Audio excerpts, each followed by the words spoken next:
여러분 반갑습니다. 저는 에이텐트입니다. 오늘 소개해드릴 모델은 렉서스 RX450H 페이스리프트 모델입니다. 미국에서 가장 많이 팔리는 SUV인 RX450H를 리뷰하도록 하겠습니다. 가시죠!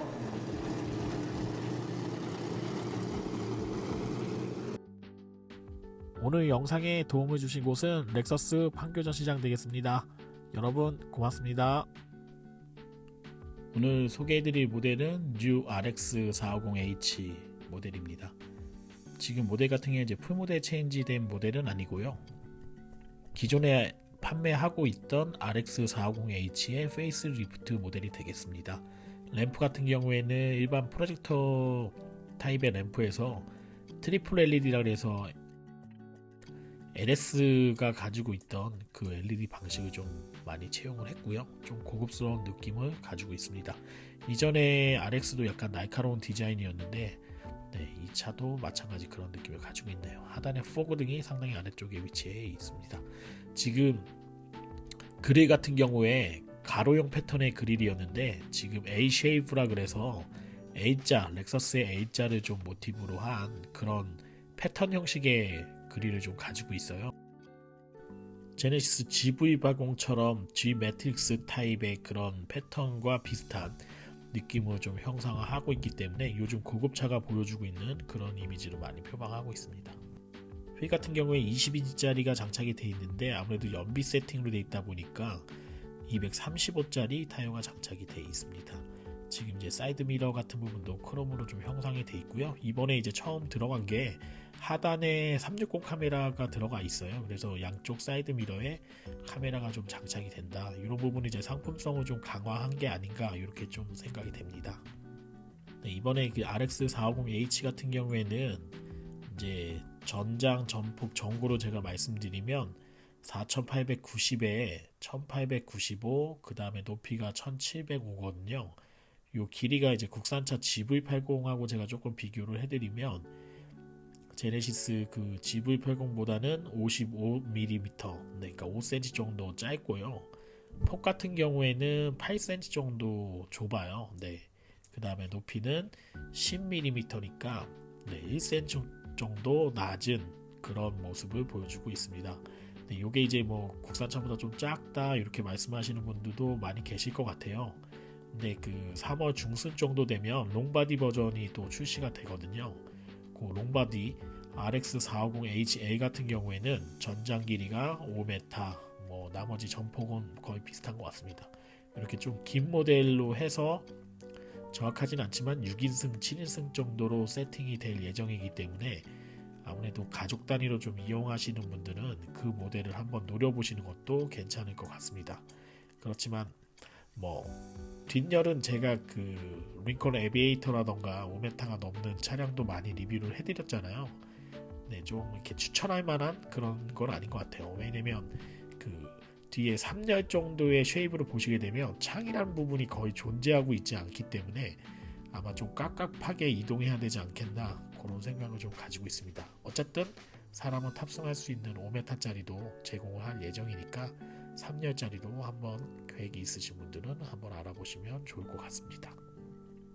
렉서스 RX450H를 계속 리뷰하면서 약간의 그 의문점을 좀 많이 가지게 돼요. 왜 그런 부분을 여러분들에게 말씀을 드리냐면 그 RX450H의 스펙이라던가 뭐 하이브리드를 제외하고 그런 부분을 아무리 찾아봐도 지금 현대 제네시스에서 제네시스에서 팔고 있는 GV80이라던가 그런 차하고 그냥 직접적으로 비교를 하더라도 나은 점이 거의 없거든요. 뭐 더 우위에 있는 뭐 이런 부분을 찾기가 좀 쉽지가 않아요. 뭐 한 예로 들어드리면 라이트 같은 경우에도 제네시스도 약간의 좀 차이는 있겠지만 그래도 약간 어댑티브한 그런 라이트 형식을 표방을 하고 있는데 지금 RX450H 같은 경우에는 이전 방식에 그냥 하이빔만 작동하는 일반적인 LED를 장착을 하고 있고요. 오디오 같은 경우에도 마크 레비슨을 장착을 하고 있다고 얘기는 하지만 스피커 개수 자체가 비교가 안 됩니다. 지금 렉시콘 오디오도 18개, 뭐 에비에이터 같은 경우 28개의 오디오를 장착을 하고 있는데, 지금 RX450H에 들어가 있는 일반 오디오 같은 경우에는 스피커가 12개 정도 장착이 돼 있고요. 그 다음에 마크로레비슨 같은 경우에도 15개 오디오가 들어가요. 네, 스피커 개수로 봤을 때도 차이가 상당히 좀 많이 지고 있는 부분도 있고, 뭐 여러가지 옵션이라던가 이런 걸 따져봐도 위에 있는 부분을 찾기가 정말 힘들 정도로 많이 없습니다. 그런데 여기서 또 의문이 좀 드는 부분이 뭐가 있냐면, RX450H가 상당히 국내는 어떤지는 모르겠지만 시장이 그렇게 크게 존재하고 있지는 않잖아요. 글로벌적으로 상당히 좀 많이 팔리고 있다는 거에 대해서 약간 좀 의아하다, 이런 생각을 좀 많이 갖게 돼요. 왜냐면 작년에 2019년 기준으로 봤을 때 렉서스가 1989년도에 미국에 들어갔나요? 그 83년인가요? 82년? 89년인 것 같네요. 네. 어쨌든 그 한 30년 정도의 역사를 가지고 있는데, 글로벌 세일즈 레코드를 작년에 좀 가지게 됐어요. 몇 대를 팔았냐면, 작년에 무려, 여러분 아마 들어보시면 좀 깜짝 놀라실 수도 있는데, 작년에 글로벌로 렉서스가 판매한 총 판매 대수가 76만 5,330만 대를 판매를 했고요. 이 수치 자체는 2018년보다 10% 정도 증가한 수치입니다. 그 중에서 하이브리드 모델은 약 33% 정도를 차지하고 있는 25만 대 정도로 판매를 했어요. 그러니까 RX450H라는 모델, 뭐 여러 가지 다른 하이브리드 모델도 있겠지만 상당히 많은 수치의 판매를 하고 있는 게 현 상황이고요. 글로벌적으로 본다 그러면 북미에서만 32만 4,667대를 판매를 했고요. 중국, 일본하고 중국도 그렇게 좋은 사이는 아니잖아요. 중국에서만 20만 1,783대를 판매했습니다. 그 다음에 유럽차 상당히 좀 많이 포진해 있잖아요. 고급차 뭐 벤츠라던가 BMW, 뭐 포르쉐라던가 여러 가지 좋은 회사들이 많이 있는데, 유럽에서도 8만 7,206대를 판매를 했고요. 일본 내에서도 6만 2,394대를 판매했습니다. 그리고 슈퍼카라던가 여러 그런 이제 뭐 고급차를 좀 많이 타고 있는 그런 중동에서도 32,000대, 32,421대를 판매를 했고요. 우리나라가 포함되어 있는 동아시아 부분에서도 34,419대를 판매를 했습니다. 이 수치 자체는 작년 2018년 대비 뭐 동아시아 같은 경우는 8%, 미들이스트도 8%고요. 중국 같은 경우에는 무려 판매 수치가 25% 정도 증가를 했어요. 또한 좀 고무적인 거는 유럽에서도 14% 정도의 2018년 대비로 성장을 하고 있다는 게 조금 제가 봤을 때는 조금 의아하다, 이렇게 좀 말씀드리고 싶은 수치가 아니겠나, 이렇게 생각이 됩니다. 자, 이제 차례 계속 좀 보도록 할게요. 뭐 좋은 부분이 별로 없어요. 하이브리드 시스템을 제외하고는 뭐 아까 창문을 보여드렸지만 이중 접합률이라던가 이런 거를 사용하고 있는 것도 아니고요. 그렇다고 지금 보시는 것처럼 리클라이너 할 수 있는 버튼이 정말 일반적인 뭐 미국 차에서 가지고 있는 그런 버튼의 위치를 가지고 있는 것도 아니고요. 여러 가지 뭐 좋은 점이 없잖아. 등받이 부분만 지금 이렇게 전동식으로 움직일 수 있는 부분이 추가가 됐어요. 이전 모델에서 좀 바뀐 부분이죠. 대신 방석 부분은 또 수동으로 움직여야 된다는 그런 방식으로 좀 되어 있거든요. 이게 뭐 어떻게 보면 좋은 점이 하나도 없어요. 이게 뭐 좋은 게 있나, 여러 가지 뭐 장점이 있나, 이런 의문이 계속 가지게 되는 모델이긴 한데, 왜 이렇게 많이 팔릴까 생각을 해보니 일본 차라는 것 자체가 약간 기본에 좀 충실한 그런 차가 아닌가 좀 생각이 됩니다. 네, 보시는 것처럼 수동으로 이렇게 움직여야 되는 부분이 있는데, 지금 하이브리드 모델 같은 경우에 우리나라 차 요번에 나왔던 이제 소렌토를 제가 좀 많이 이슈가 됐기 때문에 그 부분을 말씀드리면, 정말 RX450H하고 비슷한 사이즈의 그런 뭐 실내 공간도 많이 가지고 있거든요. 차 크기도 마찬가지고. 근데 국내 같은 경우에는 지금 1600cc 하이브리드를 장착을 하고 있고요. 지금 RX450H 같은 경우에는 3500cc 가솔린 엔진을 기본으로 한 하이브리드 장착을 하고 있어요. 뭐 엔진 출력 같은 경우에는 지금 3500cc 엔진이 그렇게 엔진 파워가 세지가 않습니다. 262마력이라고 하는 그 엔진이 나오고 있기 때문에 그렇게 큰 힘을 내고 있지는 않지만, 모터가 이제 MG1, MG2라고 하는 모터가 장착이 되어 있기 때문에 313마력의 총 출력, 시스템 출력을 보여주고 있고, 토크 같은 경우에는 34.2 토크 이렇게 가지게 되겠습니다. 구동 방식 같은 경우에는 아마 제가 국산차를 정확하게 보진 않아서 모르겠지만 하이브리드 모델은 4륜구동 구동은 아마 국내에서는 제공을 못하고 있을 거예요. 근데 지금 좀 특이하게 전자식 4륜구동 방식을 좀 보여주고 있기 때문에 RX450H 같은 경우에는 그 E4 시스템이라고 하는 좀 특이한 4륜구동 시스템을 좀 보여주고 있어요. 하이브리드 시스템이 작동할 때는 전륜구동 방식으로 100% 나가게 돼 있고요. 엔진하고 하이브리드가 같이 구동한다 그러면 4륜구동 시스템을 보여주는 전륜구동 방식의 전후방 5대5로 나눠지는 그런 전자식 4륜구동 시스템을 구현을 하고 있기 때문에 이전에 다른 브랜드, 좀 유사 브랜드에서 만들고 있는 그런 하이브리드에서 보여주지 못하는 4륜구동 시스템을 지금 렉서스에서는 구현을 하고 있다. 이런 부분 자체가 상당히 크지 않은 부분이지만 기본에 좀 충실하고 필요로 하는 부분을 맞춰주고 있기 때문에 RX450H가 상당히 글로벌적으로 인기가 좀 많이 있고 판매가 잘 되고 있는 게 아닌가 생각됩니다. 지금 RX450H 같은 경우에는 북미 기준으로 좀 봤을 때 한 달에 최소 8,000대에서 12,000대 정도로 판매를 하고 있어요. 미국에서 판매되고 있는 총 렉서스 판매량의 대략 한 35% 정도는 RX450H가 포진을 하고 있거든요. 아마 제가 이제 미국 사이트 들어가서 가격을 좀 봤더니 스타트 가격 자체가 상당히 좀 낮아요. 우리나라는 지금 금액 자체가 8,900만원 슈프림 모델, 이그젝트 모델이 있지만 기본 이그젝티브 모델 제 상위 등급으로 한다 그러면 거의 금액이 9천만원 조금 안 되는 금액이 좀 형성이 돼 있거든요. 미국 북미에서는 45,000불에 스타팅을 하고 있고요. 요 이제 이그젝티브에 들어가는 모델을 다 포함을 한다 그러면 대략적으로 55,000불 정도의 포진을 하고 있습니다. 그러니까 현지에서는 한 7천만원 정도면 구매할 수 있는 차량인데 현지가하고는 RX450H가 약간의 차이는 좀 보이고 있다. 이런 거는 세금적인 부분도 일부 작용한 것도 있을 수 있고요. 정책적인 부분이 좀 들어가 있지 않나 이렇게 좀 생각이 됩니다. 시트 같은 경우에는 이제 이그젝티브 모델 지금 보시고 있는 모델은 이렇게 익스텐션 되는 기능도 들어가 있고요.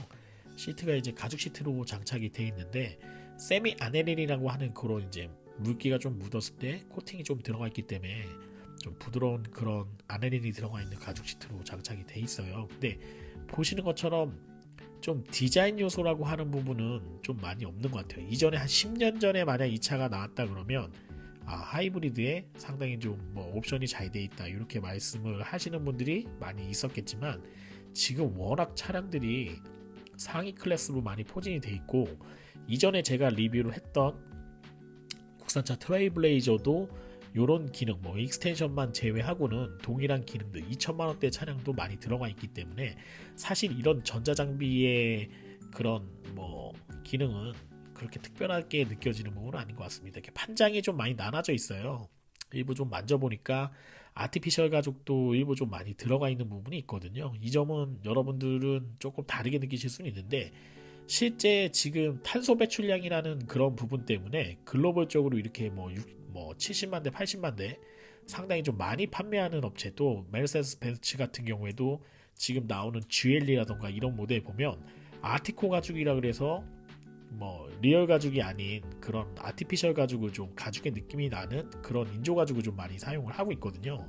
왜 그러냐면 탄소 배출량하고 관계가 있습니다. 이 회사들이 일반 소가죽을 사용했을 때 나오는 탄소 배출량에 따라서 부과되는 그런 페널티라 그럴까요? 세금이라던가 이런 부분이 상당히 좀 부담으로 다가오는 경우가 많이 있기 때문에 그 부분을 좀 줄이기 위해서 일반 가죽보다는 가죽의 느낌을 낼 수 있는 알칸타라라던가 이런 재질을 사용하는 경우도 있고 요 렉서스 같은 경우에는 룰럭스라고 하는 새로운 형태의 이제 인조 가죽을 제공을 하고 있거든요. 이 포럼이라던가 이런 데 들어가서 보다 보니까 이 루럭스가 럭셔리한가에 대한 거에 대한 그런 질문이 좀 있네요. 이게 뭐 지금 뭐 번역기를 돌리니까 비닐이라고 얘기를 하는데, 우리가 소위 표현하는 이제 아티피셜 비닐이라고 얘기하면 좀 우리가 생각하는 뭐 검은 봉다리 비닐을 좀 생각하실 수가 있잖아요. 이게 뭐 어떤 사람 의견은 이게 뭐 고급스럽냐, 가죽보다 좋냐, 비닐하면 우리가 일반적이라 알고 있는 럭셔리하고는 좀 차이가 있는 게 아닌가, 이렇게 얘기하시는 분도 계시고요. 뭐 BMW, 메르세데스도 가죽을 가지고 있지만 이런 아티코 가죽이 그렇게 질이 나쁘지 않다, 이렇게 말씀하시는 분도 계시고, 뭐 벤츠 같은 경우에 MB텍스라 그래가지고 이게 표준으로 제공이 되고 있다고 얘기하네요. 아무래도 뭐 오늘날 가지고 있는 뭐 비닐은 20년, 30년 전에 플라스틱처럼 보이고 이렇게 좀 거치게 느껴지는 그런 인조 가죽하고는 좀 차이가 있다, 이렇게 얘기를 하고 있습니다. 지금 스티로닉 같은 경우에는 시마모코 우드 같은 그런 우드가 들어가 있어요. 상당히 좀 고급스러운 우드로 재질이 되어 있고요. 좀 아쉬운 부분 또 말씀드리면, 우드가 있다 보니까 스티로닉 열선 부분은 지금 이렇게 핸들로 잡을 수 있는 부분만 스티어링 열선이 좀 들어가 있는 부분이 있고, 렉서스 로고가 무광 처리되어 있는 건 이전하고 비슷한 느낌으로 많이 다가오고 있네요. 차가 좀 큰 변화를 가지고 있는 차량은 아닌 것 같아요.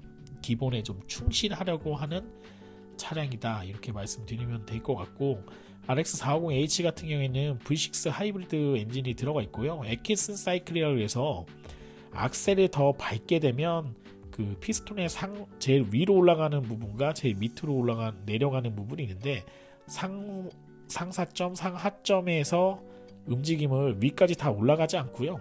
에키슨 사이클은 이제 피스톤이 스트로크를 좀 짧게 쳐요. 짧게 치다가 악셀이 좀 길게 치면 스트로크를 좀 늘려주는 그런 기능이 있어서 연비라던가 뭐 이런 거를 좀 향상시킬 수 있는 그런 기능이 좀 들어가 있고, VVT는 뭐 가변 밸브식으로 열어서 밸브를 열어주는 기능이니까 이거는 여러분들이 많이 아실 거라고 생각이 되고요.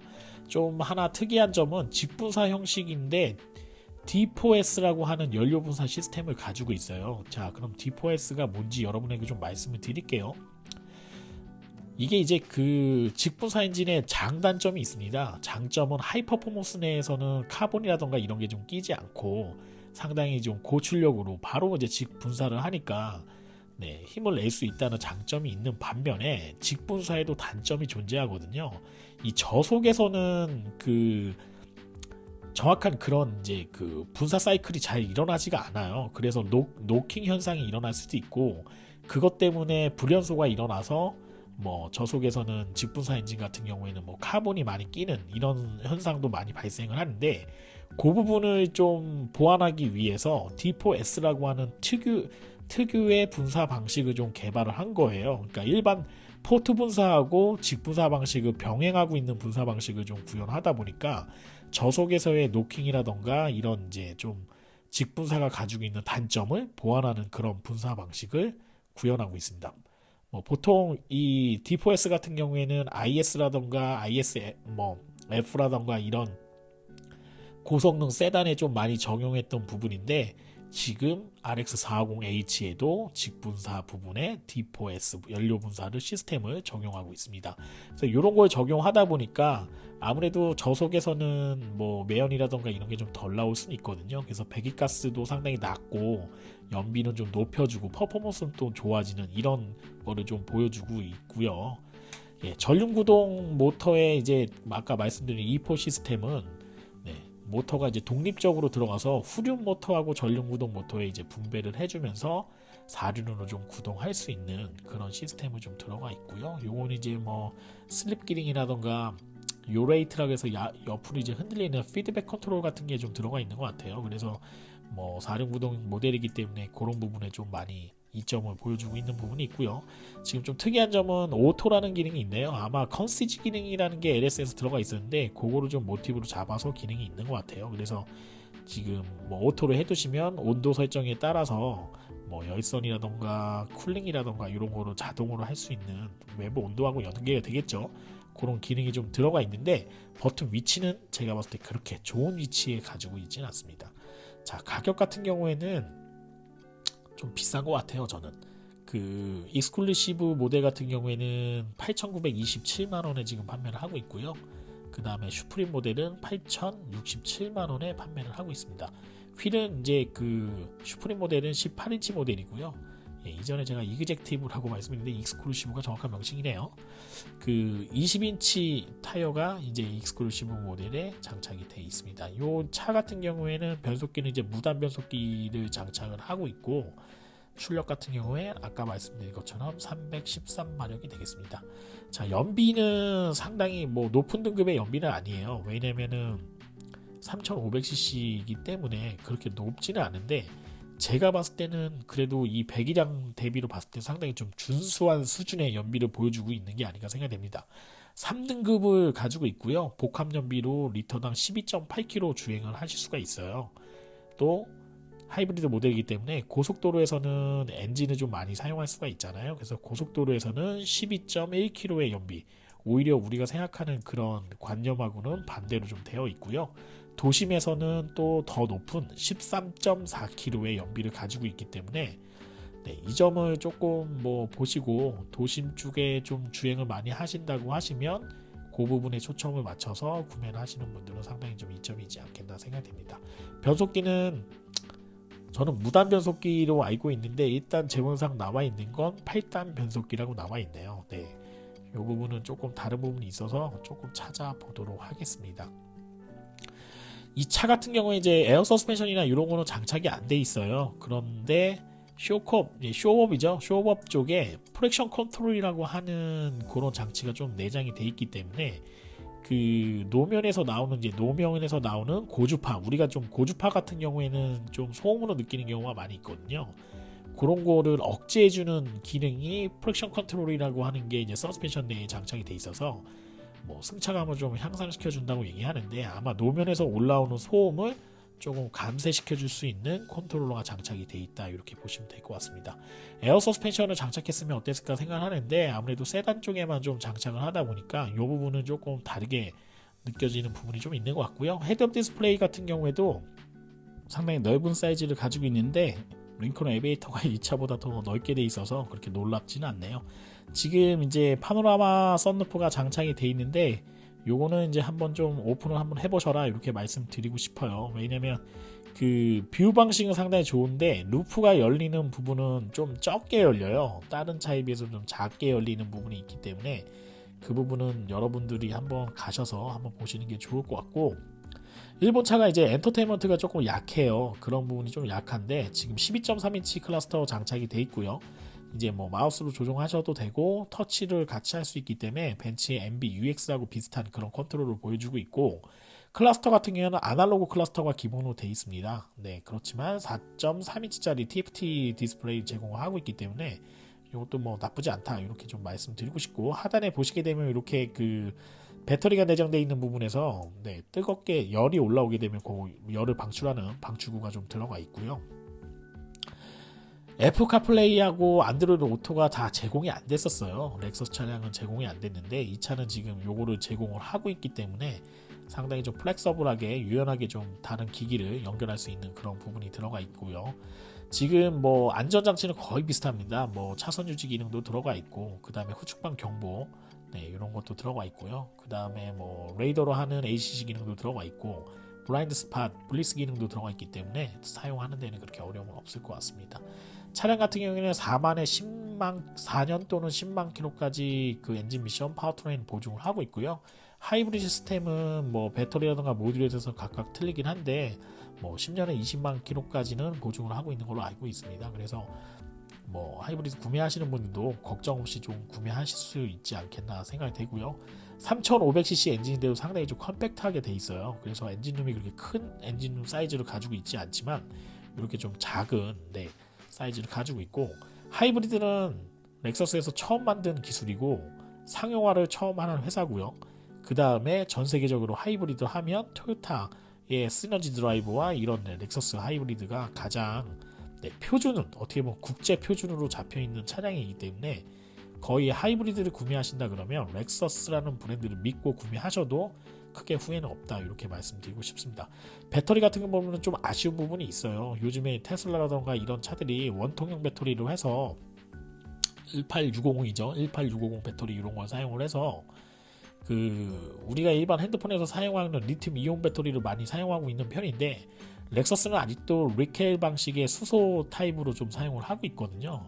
이런 뭐 카메라라던가 옛날 그런 장치에 들어가는 그런 방식의 뭐 배터리 사용을 하고 있는데, 제가 아까 이전에 말씀드린 것처럼 새로운 아주 신기술이 나오더라도 이 부분이 검증되지 않는다 그러면 검증될 수도 있죠. 좀 늦게 채용하는 부분이 좀 있어요. 그래서 좀 아주 신기술 같은 경우는 좀 고가의 기술일 수도 있기 때문에 비용이 올라갈 수도 있고 여러 가지 그런 부분이 있는데, 렉서스가 추구하는 럭셔리의 가치를 훼손하지 않는 그런 검증 내에서의 가격을 형성할 수 있는 제품들을 계속 붙이고 있는 상황이기 때문에, 아마 이 차도 오토 하이브리드 같은 경우는 지금은 모델 상용화된 지가 많이 안 됐잖아요. 그래서 2년, 3년 정도 되는데, 향후에 2년, 3년, 10년 정도 나오면 아마 그 부분도 채용을 하지 않겠나 생각합니다. 보통 일반적으로 한 2년 정도 늦게 가는 것 같아요. 그런지는 정확히 모르겠지만, 아마 일본이 갖고 있는 그런 특유의 안전이라든가 안전빵, 우리가 소개하는 안전빵으로 가겠다 하는 생각을 좀 가지고 있는 것 같습니다. 자, 리뷰는 뭐 여기까지 할게요. 렉서스 리뷰하면서 상당히 좀 부담감을 좀 많이 느꼈습니다. 왜냐면 저도 한국 사람이기 때문에 실제 지금 일본 차를 광고한다던가 이런 거 하기에는 부담스러움이 좀 있어요. 저 말고 다른 유튜버 기자분들도 보다 보니까 상당한 부담을 좀 많이 느끼고 있는데, 저는 여러분들에게 이런 걸 한번 말씀드리고 싶습니다. 과연 제네시스 GV80이 그렇게 좋은 차량이냐, 이렇게 한번 대보고 싶고요. 국산차가 더 좋은 차량을 가기 위해서는 이런 기본에 충실한 차를 많이 리뷰를 해야 된다고 생각을 하고, 그 부분을 현대자동차나 뭐 제네시스나 기아자동차가 인지를 하고, 과거에 가지고 있던 그런 실수를 학습하지 않고 반복하지 않게끔 하는 게 어떻게 보면 더 좋은 게 아닌가 생각이 듭니다. 한국 모델 우리나라도 상당히 좀 잘 만들고 있는 건 사실이긴 하지만, 아무래도 원조라고 할 수 있는 이런 기본기에 충실한 하이브리드를 만들고 있는 렉서스, 토요타 이런 차량을 적극적으로 더 많이 받아들여서 더 우리나라 장비들한테 더 좋은 제품, 뭐 이런 거를 좀 제공할 수 있다 그러면, 실제 렉서스라던가 이런 차량을 이렇게 미국 현지하고 가격차가 상당히 많이 나는 이런 가격으로 구매하지 않아도 되는 시절이 오지 않겠나, 이렇게 생각을 좀 하고 있거든요. 네, 마지막으로 이 카메라 좀 보여드릴게요. 360 카메라 요즘에 좀 많이 상용화 돼 있어요. 고급 브랜드에서는요. 크게 그렇게 대두될 만한 건 아니지만 렉서스에서는 참 신기한 기능인 것 같습니다. 지금 카메라가 뭐 이렇게 하나밖에 없었던 거, 후방이나 전방밖에 없었던 거에서 지금 이렇게 4개가 장착이 되니까 이렇게 360으로 볼 수 있다, 이렇게 보시면 될 것 같고요. 화질 자체는 상당히 좀 깨끗해요. 뭐 상대적으로 깨끗하다고 제가 말씀드린 건, 뭐 벤츠에서 판매하고 있는 그런 뭐 CLS라던가 이런 차 약간 왜곡되어 있는 카메라하고는 좀 다르게 좀 깨끗한 화질을 보여주고 있다, 이렇게 말씀드리고 싶습니다. 근데 에비에이터한테는 안 되겠네요. 링컨 에비에이터는 이거보다 한 20% 정도 더 깨끗합니다. 아마 미국 차들에 대한 이런 선입견이 있지만 그 부분은 뭐 회사마다 좀 잘 틀리니까 그렇게 좀 이해를 좀 해주셨으면 좋겠네요.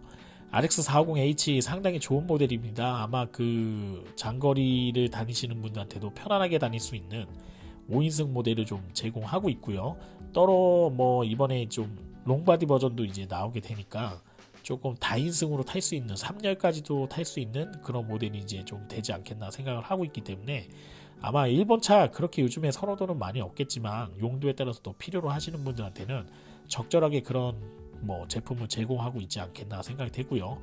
이런 좀 기본기가 충실한 차, 우리나라에서도 이런 기본기가 좀 충실한 이런 모델들이 적극적으로 좀 많이 나왔으면 하는 바람을 저는 좀 가지고 있습니다.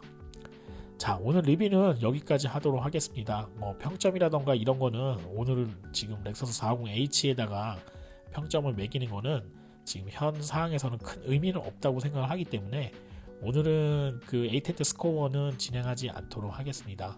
여러분, 저는 A10였고요. 좋아요와 구독 신청은 제가 좋은 영상을 찍는 데 큰 도움이 됩니다. 여러분, 고맙습니다.